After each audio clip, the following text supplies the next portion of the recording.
बिस्मिल्लाहिर्रहमानिर्रहीम। Question number 1 की discussion start करते हैं। हमसे कहता है अहमद एडिड 5। अहमद ने 5 को ऐड किया इन the twice of a number. किसी भी नंबर का अगर आपने ट्वाइस लेना है तो ट्वाइस का मतलब है उस नंबर का, आपके पास लेट्स सपोज कोई नंबर x है तो उस नंबर के ट्वाइस का मतलब है इस नंबर को हमने 2 दफ़ा लिख दिया।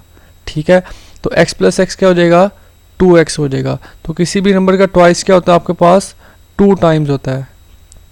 अच्छा, आपसे कहता है Ahmed added 5 in the twice of a number. अब हमें नहीं पता वो नंबर क्या था, तो हमने कह दिया लेट x बी आ नंबर।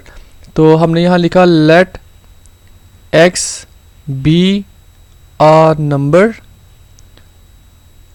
देन क्या होगा, इस नंबर के ट्वाइस में अहमद ने 5 को ऐड कर दिया। आगे लिखा हुआ है देन ही सब्ट्रैक्टेड। सब्ट्रैक्ट का मतलब आपने माइनस किया किस चीज को, half of the number. Half of the number को आपने सब्ट्रैक्ट किया किस में से, फ्रॉम द रिजल्ट। ये जो आपके पास रिजल्ट था, इस रिजल्ट में से अहमद ने इस नंबर का हाफ सब्ट्रैक्ट कर दिया। तो इस नंबर का हाफ क्या होगा, x डिवाइडेड बाय 2। किसी भी चीज़ का अगर आप हाफ निकालते हैं वो डिवाइडेड बाय 2 की फॉर्म में आता है। आगे लिखा हुआ है ही गोट द आंसर 8। तो इस पूरे का जो आंसर आएगा, इस पूरे का जो हमारे पास आंसर आएगा वो आएगा 8। तो दैट इज इक्वल टू 8। तो ये हमारे पास एक इक्वेशन बन जाती है। इस चीज़ को हमने यहाँ पर राइट किया है। तो अब इसको सोल्व करते हैं। आप देखें डिवाइड में आपको 2 नज़र आ रहा है, तो इस 2 को ख़त्म करने के लिए हम पूरी इक्वेशन को 2 से मल्टीप्लाई कर देंगे। तो इस तरह हर टर्म के साथ 2 आ जाएगा। ये जो आपके पास ये जो फर्स्ट टर्म है इसके साथ भी 2 आ जाएगा, ये जो सेकंड टर्म है इसके साथ भी 2 आ जाएगा, और उसके अलावा जो ये थर्ड टर्म है इसके साथ भी 2 आ जाएगा, और ये जो आपके पास इक्वल की दूसरी साइड पे आपको टर्म नज़र आ रही है इसके साथ भी 2 आ जाएगा। तो 2 2 ज़ा 4x, 2 5 ज़ा 10। अब ये 2 इस 2 से कैंसिल आउट, तो आपके पास माइनस एक्स बचता है, और यहाँ पर हम इसको लिख रहे हैं माइनस एक्स। देन 8 2 ज़ा 16। तो ये आपके पास स्टेप्स आ जाते हैं। ठीक है, आप इसको डायरेक्टली भी देख सकते हैं कि अगर आपने इस टर्म को 2 से मल्टीप्लाई किया तो 4 आ जाएगा। इस टर्म को आपने 2 से मल्टीप्लाई किया तो 2 5 ज़ा 10। इसको अगर आप 2 से मल्टीप्लाई करोगे तो बड़ा सिंपल सा सिनेरियो है, यहाँ पर 2 आ जाएगा और ये 2 इस 2 से क्या हो जाएगा, कैंसिल। तो रिमेनिंग नंबर आपके पास x बच जाएगा। और उसके बाद आप देखते हैं 2 8 ज़ा 16। तो आपने यहाँ 8 को जब 2 से मल्टीप्लाई किया तो आपके पास क्या आंसर आ गया, आपके पास 16 आ गया।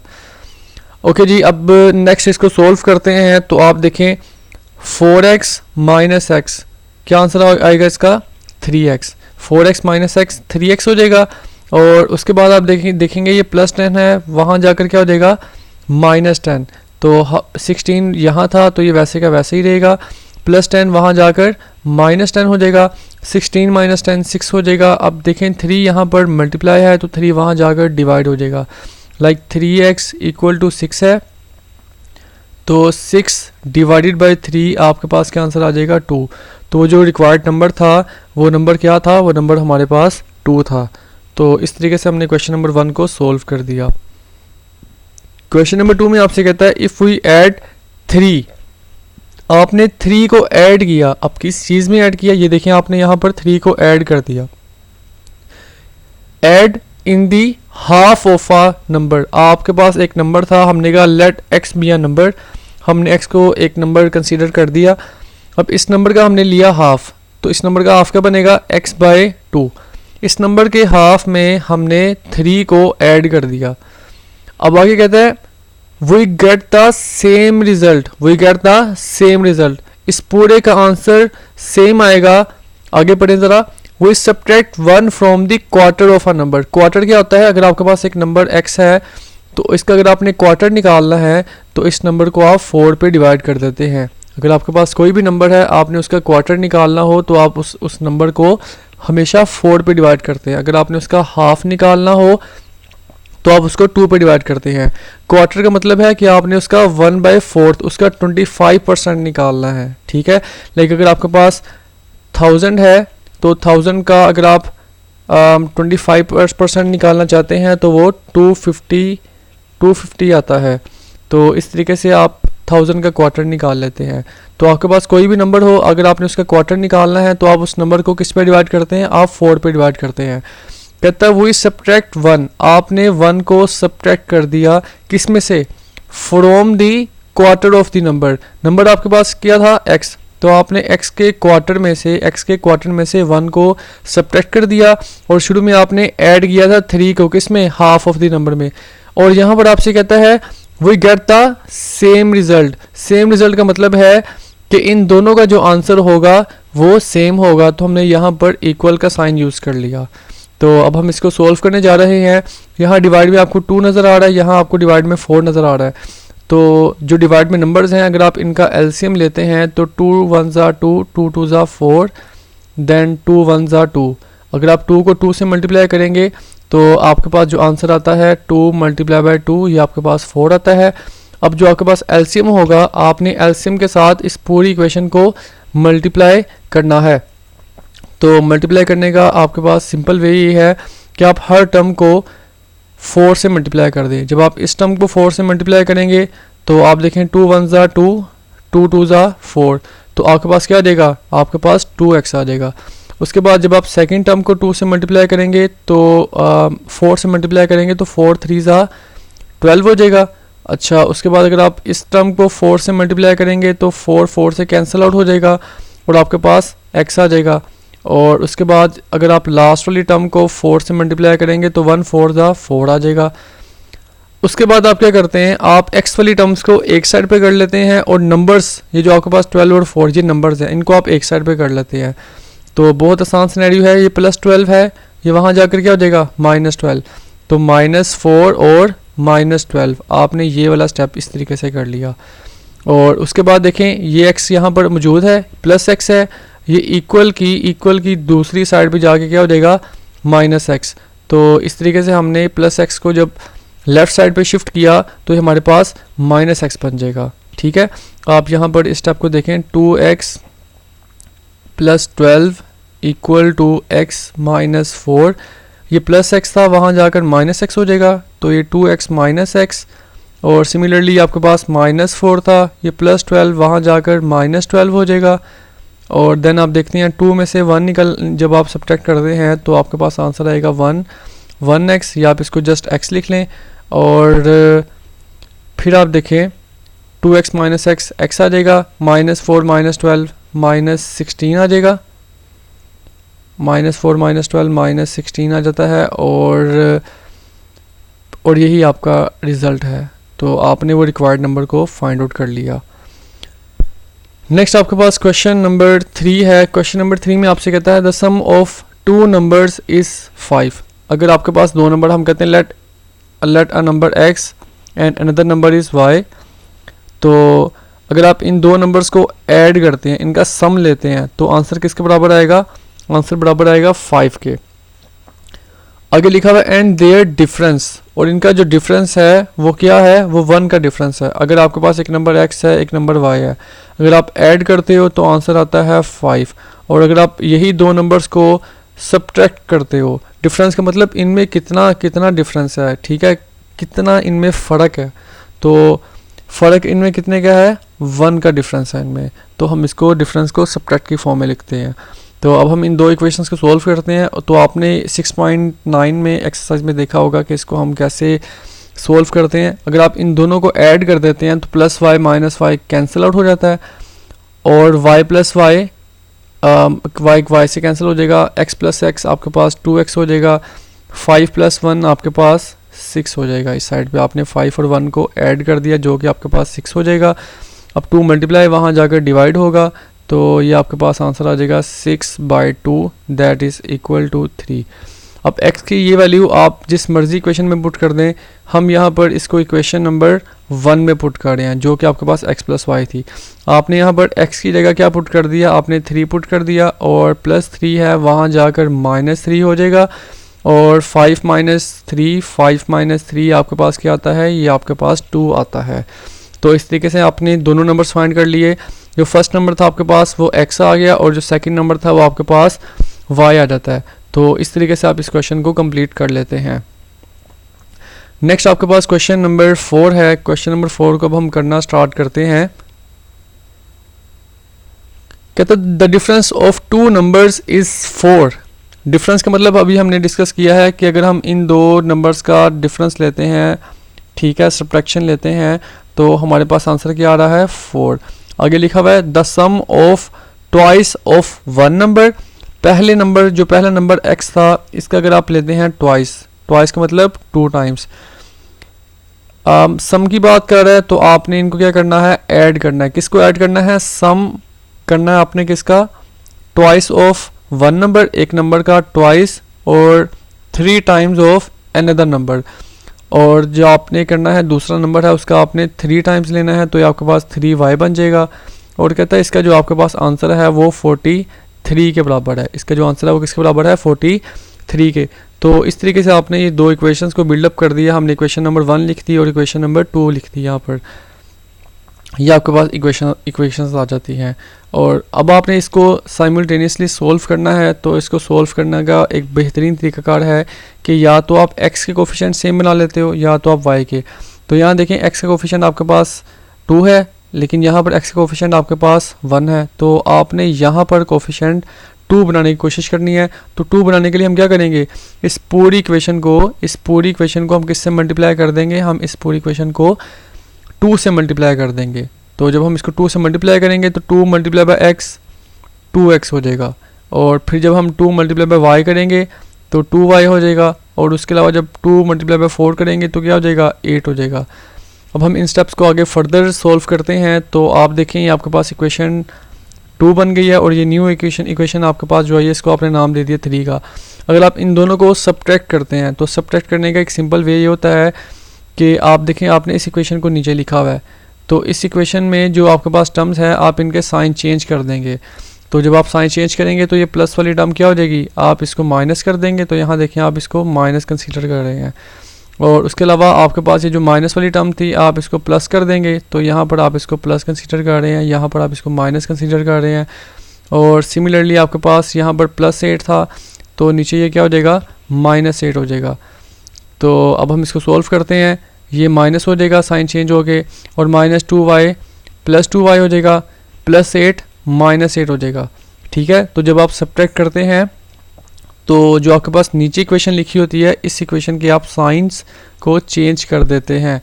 तो आपने यहाँ पर साइंस को चेंज कर दिया और +2x -2x 0 हो जाएगा, 3 + 2 5y हो जाएगा आपके पास। और देन आप इसको सोल्व करते हैं 43 - 8, तो 43 - 8 आपके पास 35 आ जाता है। और 5 यहाँ पर मल्टीप्लाई आपको नज़र आ रहा है तो वहाँ जाकर डिवाइड हो जाएगा। तो 35/5 आपके पास 7 आता है। तो इस तरीके से आपने y की वैल्यू को कैलकुलेट कर लिया है। अब आपने x की वैल्यू निकालनी है। तो आप यहाँ इस तरह इक्वेशन नंबर 1 में जब वैल्यू को रिप्लेस करते हैं, जब आप x की जगह y की जगह जब आप 7 पुट करते हैं, तो हमने यहाँ पर y की जगह 7 पुट किया तो ये -7 था, वहाँ जाकर +7 हो जाएगा। तो 4 + 7 that is equal to 11। So you got the answer of x, y is equal to 7 and x is equal to 11। तो इस तरीके से आप क्वेश्चन नंबर 4 को सोल्व करते हैं। क्वेश्चन नंबर 5 नहायत आसान है। आपसे कहते हैं Adnan is 7 years older than Adeel. अगर हम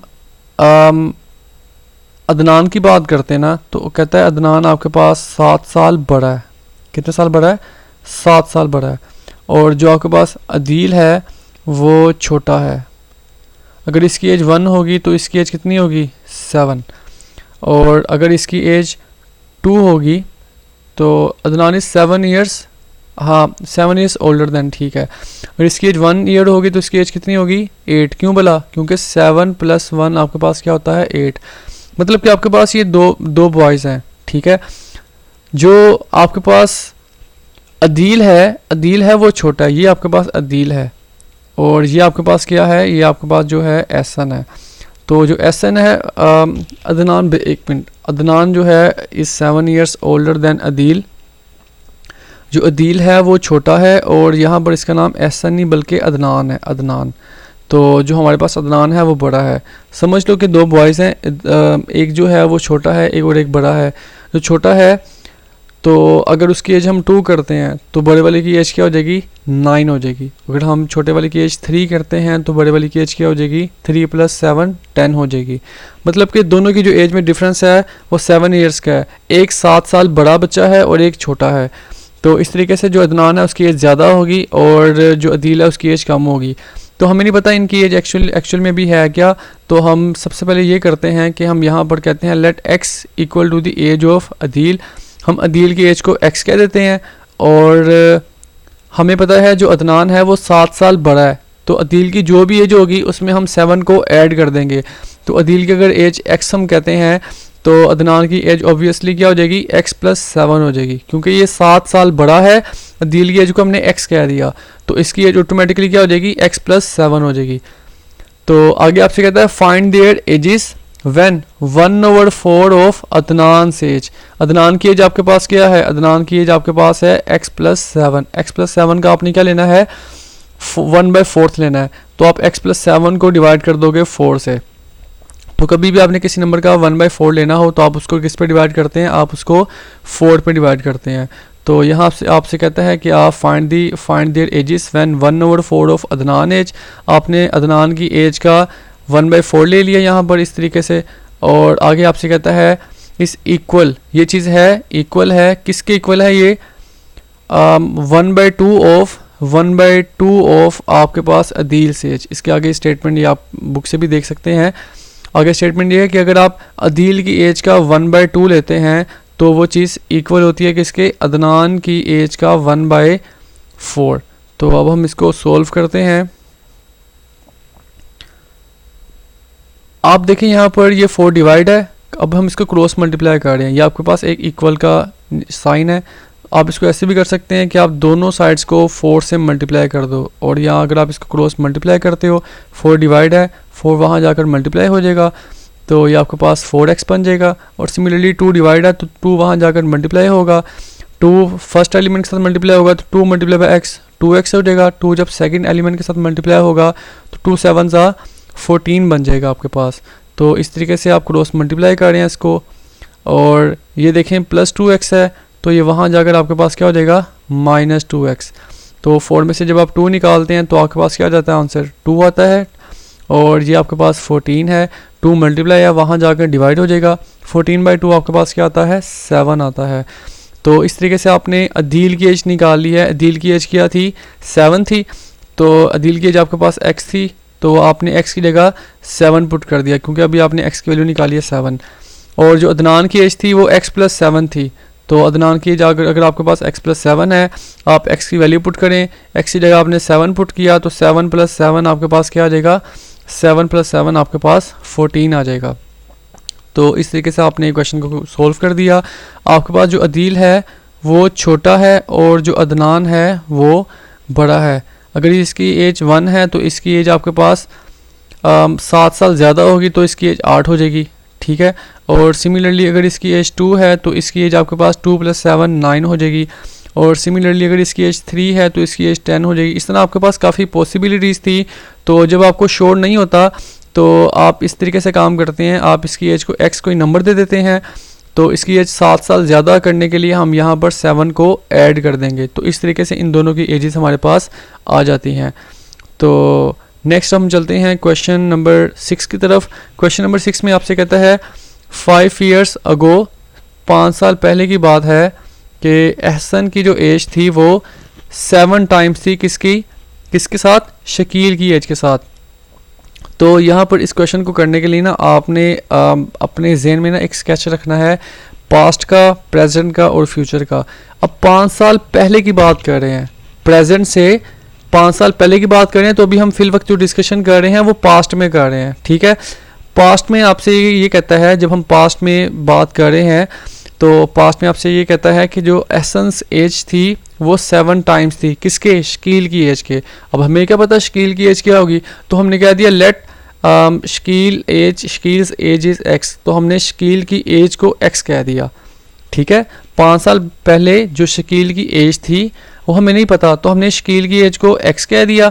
और यहाँ आपसे कहता है जो एहसन की एज है वो 7 टाइम्स था किसकी एज के, शकील की एज के। तो अगर शकील की एज x होगी तो ऑब्वियसली जो आपके पास एहसन की एज होगी वो इसका 7 टाइम्स लेंगे तो आपके पास क्या बनेगा 7x बन जाएगा।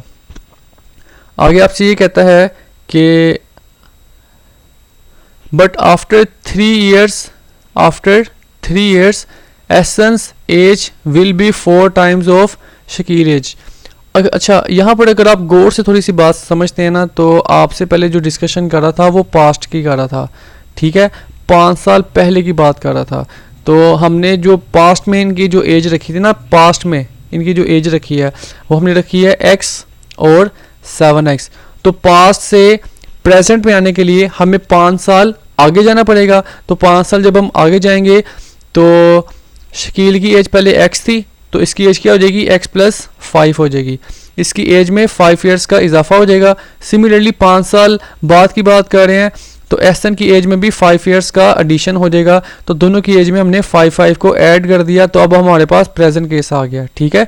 प्रेजेंट केस इस तरीके से आया क्योंकि हमने जो इसकी एज डिसाइड की थी वो पास्ट में डिसाइड की थी। पास्ट में इनकी एजेस क्या थी x और 7x। तो जब हमने प्रेजेंट की बात की तो 5 साल आगे जब आए तो दोनों की एजेस में 5 ईयर्स का एडिशन हो गया, तो हमने दोनों की एजेस में 5 को ऐड कर दिया। तो अब आपके पास प्रेजेंट केसेस में इनकी जो एजेस हैं वो x + 5 और 7x + 5 है। अब हम फ्यूचर की बात कर रहे हैं। फ्यूचर में ये कहता है कि आफ्टर 3 ईयर्स, प्रेजेंट के बाद अगर हम प्रेजेंट जैसे हम बात करते हैं ना कि आज से 3 साल बाद, तो आज से 3 साल बाद जो एहसन की एज होगी वो आपके पास क्या हो जाएगी, वो 3 ऐड कर देंगे इसमें। तो जो आपके पास शकील की एज है वो आज से 3 साल बाद बनाने के लिए हम क्या करेंगे, इस साइड पे भी क्या करेंगे, इसकी एज में शकील की एज में 3 को ऐड कर देंगे। तो 5 + 3 आपके पास 8 बन जाएगा और यहाँ पर 5 + 3 आपके पास 8 बन जाएगा। तो ये फ्यूचर की एज इनके पास इनकी आ गई है क्या, x + 8 और 7x + 8। अब फ्यूचर में ये कह रहे हैं कि after 3 years Ahsan's age will be, Ahsan की जो एज होगी वो 4 टाइम्स होगी किसके, शकील्स की एज के। तो अगर हम शकील की एज का ये जो फ्यूचर में बात की जा रही है, कहता है फ्यूचर में हम ये कह रहे हैं कि शकील की जो भी एज होगी ना, इस एज का अगर हम लेते हैं 4 टाइम्स, 4 टाइम्स का मतलब है इसको अगर हम मल्टीप्लाई करते हैं 4 से, तो अगर हम इस एज का 4 टाइम्स लेते हैं तो ये एज किसके बराबर आ जाती है, शकील की एज के, ठीक है। तो ये क्वेश्चन की स्टेटमेंट आप इसको आसानी से समझ सकते हैं अगर आप 3 केसेस बनाते हैं। पहले केस में आपसे यही कहता है कि आपके पास जो पास्ट में डिस्कशन होती है तो पास्ट में इनके एजेस x और 7x है। तो जब हम प्रेजेंट में आते हैं 5 साल बाद की बात करते हैं तो दोनों के एजेस में 5 का एडिशन हो जाता है। और अब हमारी जो डिस्कशन है वो फ्यूचर की है, तो फ्यूचर में डिस्कशन करने के लिए हम इन दोनों की एजेस में 3 का एडिशन कर देंगे। तो जब 3 का एडिशन किया तो हमारे पास यहाँ पर 5 + 3 8 आ जाएगा और यहाँ पर हमारे पास 5 + 3 भी 8 आ जाएगा। तो अब हमारे पास जो फ्यूचर में डिस्कशन हो रही है वो ये हो रही है कि अगर हम शकील की एज को, शकील ये था हमारे पास, शकील की एज को अगर हम क्या करते हैं, अगर हम शकील की एज को 4 से मल्टीप्लाई करते हैं, शकील की एज का अगर हम 4 टाइम्स लेते हैं तो वो चीज़ इक्वल आती है किसके, अहसन की एज के। तो अब हमने यहाँ पर 4 को अंदर मल्टीप्लाई करना है, 4 × x 4x हो जाएगा और 4 × 8 आपके पास क्या हो जाएगा, 32 हो जाएगा और 7x + 8 एज इट इज आ जाएगा। अब ये +4x है, इक्वल की दूसरी साइड पे जाके क्या हो जाएगा, -4x। और सिमिलरली ये +8 है, ये इक्वल की दूसरी साइड पे जाके क्या हो जाएगा, -8। तो यहाँ से आप फिर ये स्टेप्स कर सकते हैं, ये +4x था, वहाँ जाकर ये -4x कर दिया आपने, और सिमिलरली +8 था तो ये वहाँ जाकर आपके पास -8 हो जाएगा। और उसके बाद अगर आप 7 में से 4 निकालते हैं तो 3 आ जाएगा, 32 में से 8 निकालते हैं तो 24 आ जाएगा। और उसके बाद आप अगर 3 को मल्टीप्लाई यहाँ पर वहाँ जाकर अगर आप ये डिवाइड करते हैं तो ये आपके पास आंसर आ जाता है 8। अब 8 आपके पास x की वैल्यू है, ठीक है। अब आपने प्रेजेंट, जो इनकी प्रेजेंट में एजेस हैं, आपने इनकी प्रेजेंट एजेस बतानी है, ठीक है, कि अभी फिल वक्त फ्यूचर और पास्ट की बात नहीं कर रहे, प्रेजेंट की बात करें। प्रेजेंट में इनकी एज क्या होगी, तो प्रेजेंट में इनकी एजेस क्या थी, x + 5 और 7x + 5। तो अब हम इनकी प्रेजेंट एजेस निकालते हैं। तो यहाँ पर x + 5 में हम अगर x की जगह x की वैल्यू पुट करते हैं तो x की वैल्यू आपके पास क्या थी, 8। तो 8 + 5 आपके पास क्या हो जाएगा, 13 हो जाएगा। और सेम उसी तरीके से अगर आप यहाँ से वैल्यू पुट करते हैं तो आपको यहाँ नज़र आएगा 7x + 5, 7x + 5। तो अगर आप यहाँ पर 7x+5 में x की जगह 8 पुट करते हैं, तो आपने यहाँ 7x की जगह आपने 8 पुट किया प्लस 5 किया, 7 8 ज़ा 56, तो फिर आपने 56 में ऐड कर दिया, क्या ऐड किया आपने 5 को ऐड किया। तो जैसे आपने ये काम किया तो आपके पास आंसर आ गया 61। तो इस तरीके से आपने ये क्वेश्चन को कंप्लीट कर लिया। वेरी इजी क्वेश्चन, बस आपने अपने माइंड में स्केच बनाना होता है। इस तरह के क्वेश्चंस बहुत ज़्यादा इंपॉर्टेंट होते हैं, वो इस लिहाज से कि आप इनको मैथमेटिकली सोल्व तो कर रहे होते हो, लेकिन आपको एक लॉजिक की ज़रूरत पड़ती है। तो इस तरह के क्वेश्चंस आपके एंटी टेस्ट में भी आते हैं, तो इन क्वेश्चंस की आप अच्छे से प्रैक्टिस लाजमी किया करें। नेक्स्ट आपके पास क्वेश्चन नंबर 7 है। क्वेश्चन नंबर 7 नहायत आसान है, आप इसको खुद भी ट्राई कर सकते हैं। आपसे कहता है द डिनोमिनेटर पहले होता क्या, ये चीज़ समझ लें। अगर आपके पास फ्रैक्शन है तो फ्रैक्शन में जो चीज़ नीचे होती है उसे कहते हैं डिनोमिनेटर। डिनोमिनेटर को आप याद रख लें डिक्रीज से, D4 डिक्रीज, D4 डिनोमिनेटर, ठीक है। जो चीज़ छोटी है वो चीज़ नीचे है, डिनोमिनेटर, ठीक है। जो छोटा है वो नीचे है। अब हाइट के लिहाज से देख लें, जो छोटा होता है उसका कद भी छोटा होता है, तो वो डिक्रीज डिनोमिनेटर, इस तरह याद रख लें। कोई माइंड में किसी तरीके से आप याद रख लें इस बात को। और जो न्यूमिनेटर होता है वो आपके पास हमेशा ऊपर होता है, डिनोमिनेटर नीचे और न्यूमिनेटर आपके पास ऊपर होता है। आपसे यहाँ ये कह रहा है the denominator of a fraction is 5 more than the numerator. अब हमें नहीं पता कि न्यूमिनेटर क्या है, डिनोमिनेटर क्या है।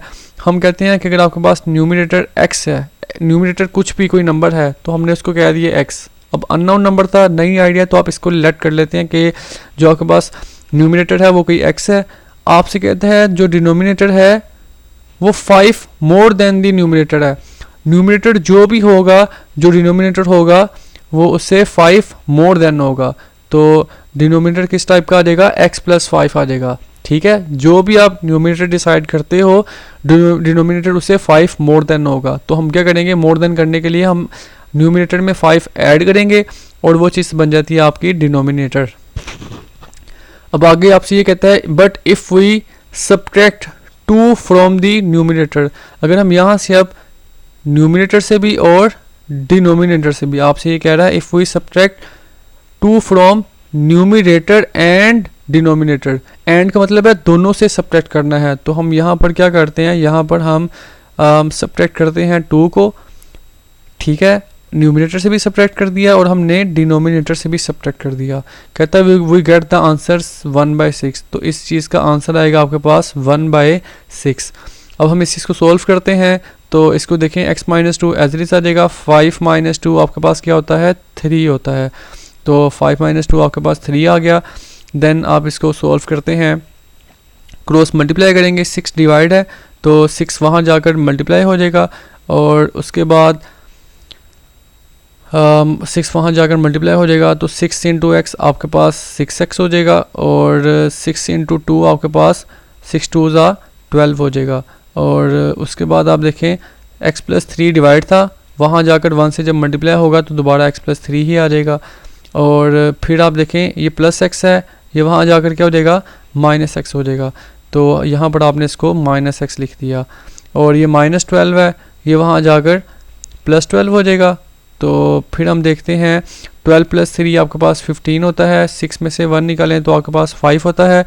अब आप देखें आपके पास लिखा हुआ है 5x = 15। अब x मल्टीप्लाई 5 मल्टीप्लाई वहाँ जाकर डिवाइड हो जाएगा, तो 15/5 आपके पास क्या आ जाएगा, आपके पास 3 आ जाएगा। तो इस तरीके से आपने x की वैल्यू तो निकाल ली है। अब आगे आपसे कहता है फाइंड दी फ्रैक्शन, आपने फ्रैक्शन को फाइंड आउट करना है। फ्रैक्शन तो आपके पास ये था x/x+5, तो आप इस फ्रैक्शन में वैल्यू को प्लग इन कर दें। आपने जब x की जगह यहाँ पर 3 पुट किया तो आपके पास ऊपर 3 आ जाएगा, और नीचे आपने x की जगह जब 3 पुट किया तो 3 + 5 क्या हो जाएगा, आपके पास वो 8 हो जाएगा। तो आपने यहाँ लिख दिया 3/8, आपने यहाँ इसका आंसर लिख दिया 3/8। तो ये इसका सोल्यूशन था। क्वेश्चन नंबर 8 की बात करते हैं, तो कहता है आपके पास 2 गर्ल्स हैं, एक आपके पास फ़िदा है। फ़िदा ने क्या किया, 3 kg मेलन्स बाई किए, और जो आपके पास जो दूसरी क्वांटिटी थी वो 4 kg मैंगोज़ है। तो ये जो चीज़ें थी ये कितने रुपीज़ की आई हैं, ये 470 की आई हैं। हम कहते हैं let price of melon per KG equal to x rupees. हम जो मेलन की प्राइस है उसको x कह देते हैं और जो मैंगोस की प्राइस है उसे हम क्या कह देते हैं, उसे हम y कह देते हैं। तो इस तरीके से आपके पास मेलन्स की जगह हम सिर्फ x लिख देंगे और मैंगोस की जगह हम y लिख देंगे। तो आपके पास इक्वेशन बनेगी 3x 4 kg था तो यहाँ पर 4y बन जाएगा। ये चीज़ कितने की आई है, 470 की, तो हमने यहाँ पर 470 लिख दिया। आगे लिखता है अनम ने क्या किया, अबाउट 5 kg मेलन्स। तो मेलन की जगह हम लिख देंगे 5x और 6 kg की जगह हम लिख देंगे 6y। तो ये सामान कितने का आया था, 730 का। तो ये आपके पास दो इक्वेशंस बन जाती हैं। कहता है कैलकुलेट प्राइस, आप इसकी प्राइस को कैलकुलेट करें और कि आपके पास जो केजी है पर केजी आपको ये क्या रेट मिला है। तो आप इसको जब फाइंड आउट करते हैं तो आपके पास दो इक्वेशंस आती हैं। अब आपने क्या करना है, अगर आप इसको साइमल्टेनियसली सोल्व करना है तो आप यहाँ देखें, ये आपके पास यहाँ x का कोफिशिएंट 3 है, यहाँ पर 5 है, यहाँ पर y का कोफिशिएंट 4 है, यहाँ पर आपके पास क्या है 6। तो आप ये कर रहे हैं, आप इनके कोफिशिएंट्स को, x के कोफिशिएंट्स को आप सेम बनाने की कोशिश कर रहे हैं। तो x के कोफिशिएंट को सेम बनाने के लिए आप देखें, ये फर्स्ट इक्वेशन यहाँ पर 3 है तो यहाँ पर आपको 5 नज़र आ रहा है। तो 3 को 15 बनाने के लिए आप ऊपर वाले को 5 से मल्टीप्लाई कर दोगे, नीचे वाले को आप 3 से मल्टीप्लाई कर दोगे।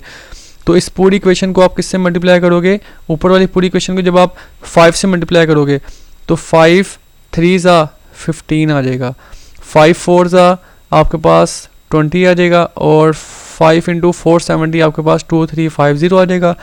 अब नीचे वाली इक्वेशन को आपने मल्टीप्लाई करना है 3 से, तो 3 5 ज़ा 15, 3 6 ज़ा 18 आ जाएगा और 3 इंटू 730 आपके पास 2190 आ जाएगा। तो ये आपके पास दो इक्वेशंस आ जाती हैं। अब आपने इन दो इक्वेशंस को क्या करना है आपस में, अगर आप इसको आपस में ऐड करते हैं तो आप देखें 15 + 15 30 हो जाएगा। तो आपने तो एक वेरिएबल को कैंसिल करना होता है, तो कैंसिल करने के लिए आपको ये साइन चेंज करने पड़ेंगे। साइन चेंज करने का मतलब है कि आप सब्ट्रैक्ट कर रहे हैं। तो ये +5x था, इसको आपने माइनस कर दिया, ये +6x था, आपने इसको माइनस कर दिया, +730 था तो आपने इसको प्लस वैल्यू थी तो आपने इसको माइनस कर दिया। तो तीनों वैल्यूज़ आपके पास यहाँ पर क्या आ जाएंगी, माइनस में आ जाएंगी। तो देन आप इसको सोल्व करते हैं, 15 डिवाइडेड 15 माइनस 15 0 हो जाएगा। 20 में से 18 निकालें तो आपके पास 2 आ जाता है। और जब आप इस वैल्यू में से इस वैल्यू को सब्ट्रैक्ट करते हैं तो ये आपके पास आंसर आ जाएगा।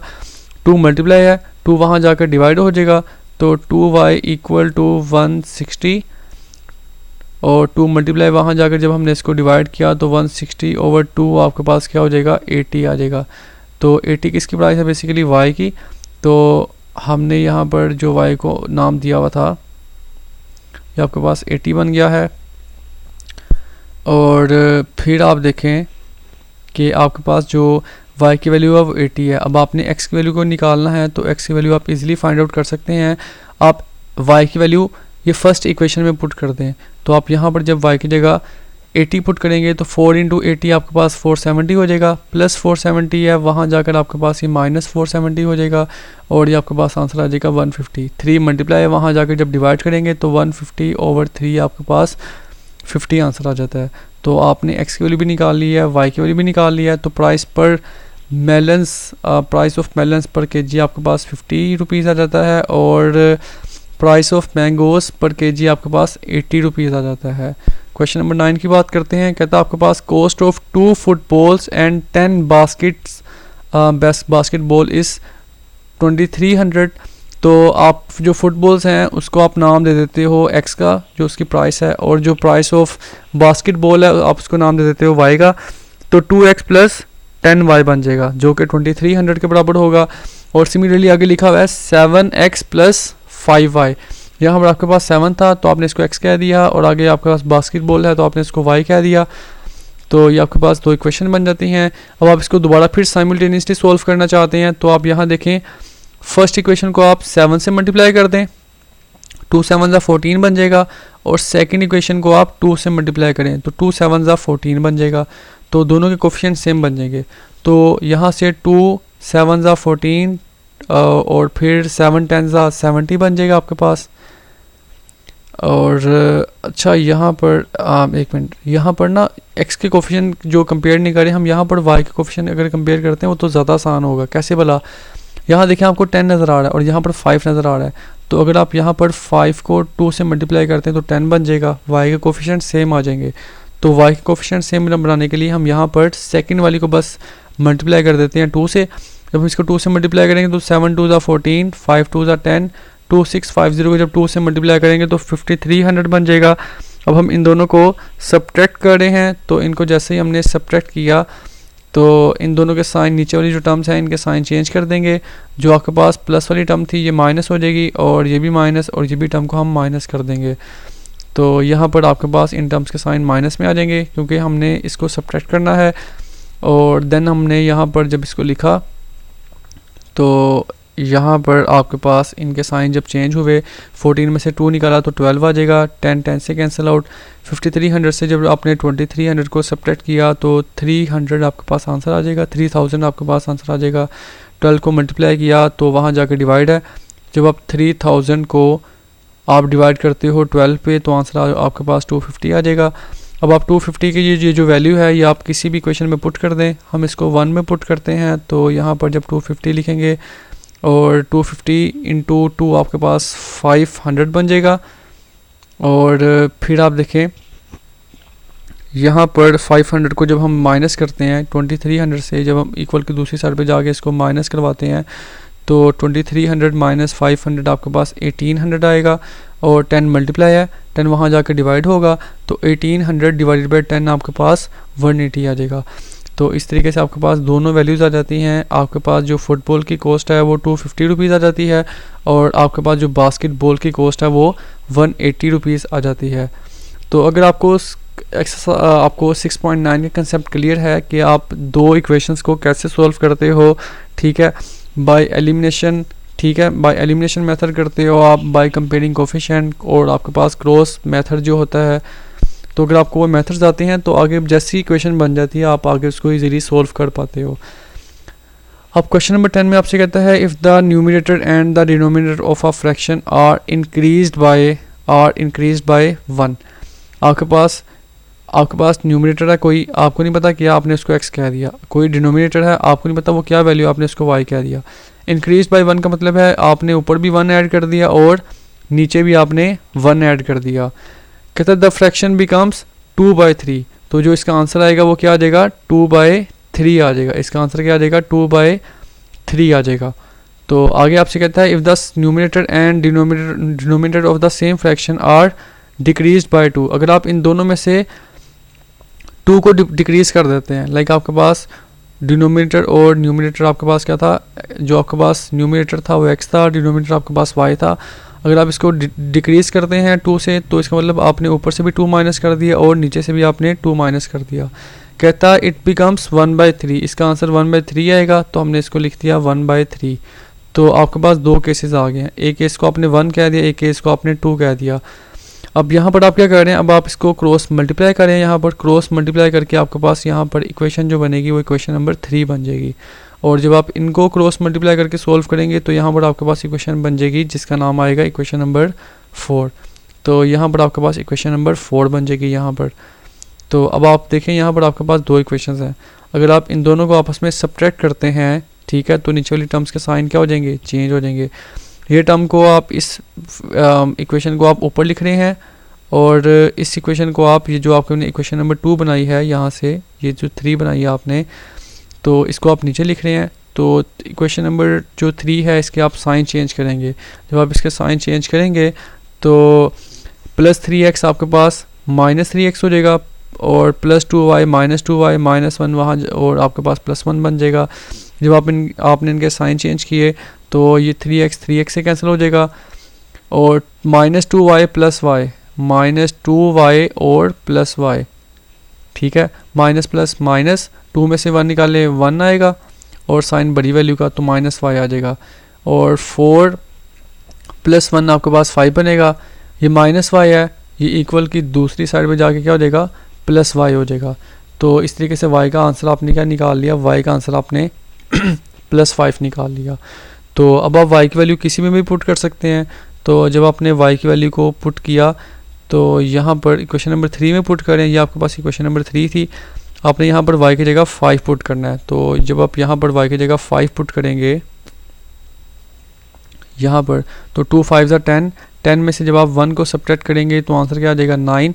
अब 3x बराबर आ जाएगा 9 के, 3 मल्टीप्लाई है वहाँ जाकर आपके पास डिवाइड हो जाएगा, तो 9/3 आपके पास 3 आ जाएगा। तो ये आपके पास x का आंसर भी आ गया और आपके पास y का भी आंसर आ गया। लास्ट पे आपसे कहता है फाइंड दी फ्रैक्शन। एक्चुअल में आपके पास जो फ्रैक्शन था वो क्या था, एक्चुअल में आपके पास जो फ्रैक्शन था वो था x/y, ठीक है। तो जो आपके पास फ्रैक्शन है, आप अपने फ्रैक्शन में से फ्रैक्शन आपके पास x और y था, अब यहाँ पर वैल्यूज पुट कर रहे हैं। x की जो आपके पास वैल्यू थी वो आपके पास वैल्यू थी 3, आपने यहाँ पर 3 निकाला है, तो आप x की जगह 3 पुट करते हैं, और जो y आपके पास था वो क्या था 5 निकला था, तो आपने y की जगह 5 पुट कर दिया। तो बेसिकली आपके पास जो फ्रैक्शन था वो x ओवर y था। पहले केस में आपने 1 सब्ट्रैक्ट किया न्यूमिनेटर से भी और डिनोमिनेटर से भी, और दूसरे केस में आपने 1 को ऐड किया था पहले केस में, और दूसरे केस में आपने 2 को सब्ट्रैक्ट किया था, फर्स्ट में से भी और सेकंड में से भी, न्यूमिनेटर से भी और डिनोमिनेटर से भी। और अब आपके पास क्वेश्चन नंबर 11 है, बहुत आसान क्वेश्चन है। आपसे कहता है if the numerator and denominator of a fraction are decreased by 1। तो डिक्रीज का मतलब क्या है, अगर आपके पास फ्रैक्शन है x/y, तो डिक्रीज का मतलब आपने दोनों में से 1 को डिक्रीज माइनस कर दिया, तो ये आपके पास आंसर आता है 1/2। इसका आंसर क्या आ रहा है 1/2, तो ये आपके पास इक्वेशन नंबर 1 बन जाएगी। फिर आपसे कहता है if the numerator and denominator of the same fraction are decreased by 3। तो नेक्स्ट केस में आप क्या करते हैं कि x/y में से आप दोनों में से आप 3 को डिक्रीज करते हैं, तो 3 को आप सब्ट्रैक्ट कर देंगे। कहता है इसका आंसर आता आपके पास 4। अब आप क्या करें, अब आप इसको क्रॉस मल्टीप्लाई कर देते हैं। क्रॉस मल्टीप्लाई करने से इसको जब आप सोल्व करेंगे तो इस साइड से आप 2 मल्टीप्लाई कर देंगे, और y-1 को आप 1 से मल्टीप्लाई कर देंगे। तो फिर आपके पास जैसे ही काम करते हैं इसको सोल्व करके, क्वेश्चन जब 1 को सोल्व करेंगे तो इक्वेशन नंबर 3 बन जाएगी, और जब आप इक्वेशन नंबर यहाँ पर जब आप इक्वेशन नंबर 2 को सोल्व करते हो तो इक्वेशन नंबर 4 बन जाती है। तो ये आपके पास 2 इक्वेशन बन जाती हैं। अब आप इनको साइमल्टेनियसली सोल्व करते हैं, तो 4 में से 2 निकालेंगे तो 2 आ जाएगा, y से कैंसिल आउट हो जाएगा, 9 में से 1 निकालेंगे तो 8, 2 मल्टीप्लाई वहाँ जाकर डिवाइड, तो ये आपके पास x का आंसर आ जाता है। और जब आप x की वैल्यू इक्वेशन नंबर 3 में पुट करते हो तो आपके पास यहाँ से y का आंसर आ जाता है। फ्रैक्शन आपके पास x/7 था, x की जगह आपने x की वैल्यू पुट की और y की जगह आपने y की वैल्यू को पुट कर दिया। तो इस तरीके से आपके पास ये एक्सरसाइज कंप्लीट हो जाती है। इस एक्सरसाइज को आप अच्छे तरीके से देखें, और 2 इक्वेशंस जो होती हैं उनको सोल्व करने के आपके पास 3 मेथड हैं। अगर आपको वो मेथड अच्छे से आते हैं तो ये एक्सरसाइज आपके लिए नहायत आसान है। Hope for best for you childrens. अपना ख्याल रखिएगा, और इस वीडियो को लाइक शेयर एंड सब्सक्राइब लाजमी कीजिएगा। आपका बहुत शुक्रिया। अल्लाह हाफिज़।